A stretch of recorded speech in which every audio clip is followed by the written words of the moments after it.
Kahit bilanggo, may karapatan pa rin makilahok sa eleksyon. Pero paano nga ba sila nakakaboto sa loob ng kulungan? Para bigyan ng mukha ang balita, Mobile Journal Kayla Makantan. Dito sa male dormitory ng Manila City Jail, mahigit 3,000 ang kasalukuyang nakapiit. 2,500 sa kanila, registered voters. Ang ilan, first-timer, kahit sila'y bilanggo.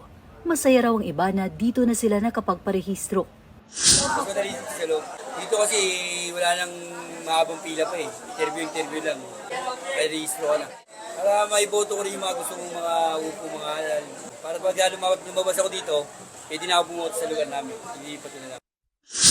May ilang PDL na gusto pa sanang magparehistro, pero inabutan na ng cut-off ng COMELEC.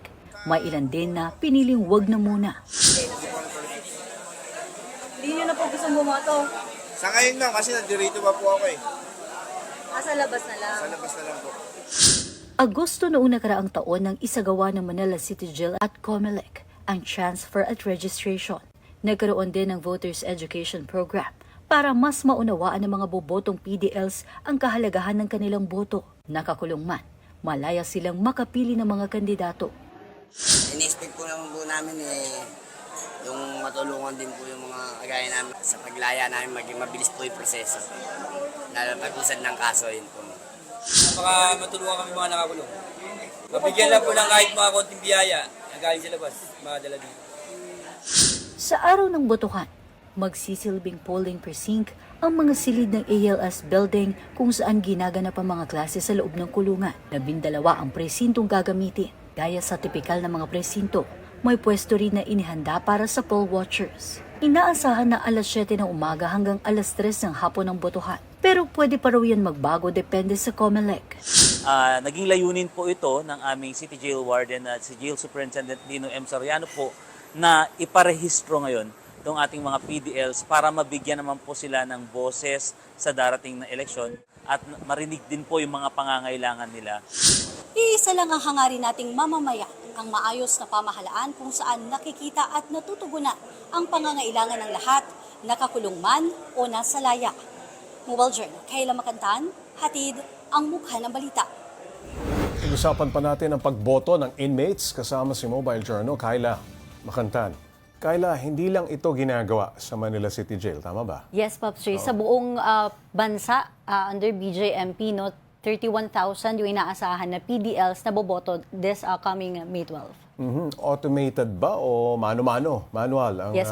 paraan? Automated na, Pops Ray, no? Nung nakaraang taon, kung di ako nagkakamali, mga bandang December, talagang pumupunta yung COMELEC sa loob ng jail. Bit-bit talaga nila yung kanilang mga machine, no? Para talagang ma-demonstrate at mapakita nila sa ating mga PDLs kung paano ba gagawin kapag nga sila na mismo yung pupunta sa araw ng botohan. Anong ginagawa ng pamunuan ng BJMP para masigurong walang maka-impluwensya dito sa pagboto ng mga inmates? Yes, Pops Ray, kapag ganitong alam natin, pag election, no? O baka yung may nagdidikta sa kanila. Wala o naman, ito, iboboto natin. Wala naman daw walang ganun, Pops Ray, no? Nakausap pa rin yung mga PDLs. Talagang sa kanila naman sariling desisyon kung sino yung kanilang iboboto. At alam natin, Pops Ray, kapag election, madaming mga lumalapit na Correct, naiisip biglang mag-donate or magpaabot daw ng tulong. Pero lalo na kung itong mga naglumalapit at gustong magbigay, Pops Ray, ay alam natin na kumakandidato or related sa mga politiko, hindi talaga tinatanggap ng jail yun, Pops Ray. Pinagbabawal talaga. Ganon din yung campaigning sa loob. Bawal Talagang din. bawal. Mahigpit na pinagbabawal yun. Pinagbabawal. Okay, yung isa sa mga nakausap mo, Kayla, sabi niya, mabuti raw sa loob na siya nakapag-register. Wala raw abala, walang pila. Okay, marami ba sa kanila ang ganyan? Yes, Pops Ray. Yung mga first-timer, no, nagkataon na doon sila inabutan ng registration. Kaya nakahinga daw sila, Pops Ray, kasi unlike daw kapag nasa labas na maraming kailangan. Lalo kapag, halimbawa, Pops Ray, yung transfer, di ba?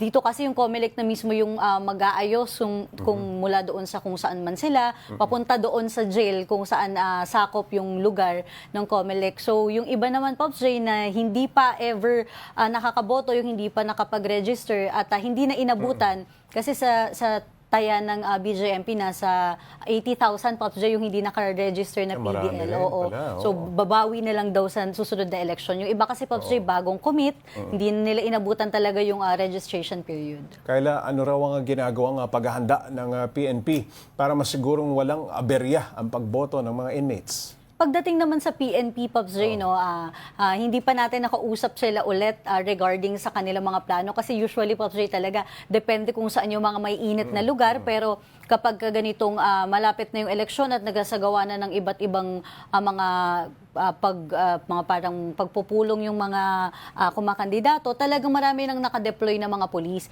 Pero sa BJMP naman, Pops J, talagang ina-assure nila, syempre bukod sa COMELEC, may mga jail officers tayo na nakabantay. At sinabi nga rin natin, no, nabanggit natin na may mga poll watchers din na pwedeng pumasok. Talagang mahigpit na inspection din, Pops J, bago sila makapasok sa City Jail.